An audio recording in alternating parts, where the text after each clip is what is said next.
ఇప్పుడు అందినటువంటి వార్త ఏంటంటే MLC TRS party MLC Kalvakuntla Kavitha గారికి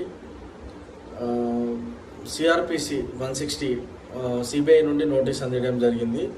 సో ఇవాళ గతంలో కూడా ఒక 2 నెలల క్రితం కూడా కల్వకుంట్ల కవిత గారు సో నాకు ఎలాంటి నోటీస్ కూడా అందలేదు సిబిఐ నుండి అని చెప్పి కూడా చెప్పడం జరిగింది. సో ఇవాళ అయితే మాత్రం సిబిఐ వారు ఫస్ట్ మీరు ఇక్కడ హైదరాబాద్లో ఉన్నటువంటి నివాసంలో ఉంటున్నారా లేదా అంటే కనుక ఢిల్లీలో ఉంటున్నారా అంటే కవిత గారు దానికి రిప్లై కూడా ఇవ్వడం జరిగింది. నేను ఇక్కడ హైదరాబాద్లో ఉన్నటువంటి నివాసంలోనే ఉంటున్నాను, సో మీరు ఇక్కడికి వచ్చి కూడా ఎంక్వైరీ చేసుకోవచ్చు అని చెప్పడం కూడా జరిగింది.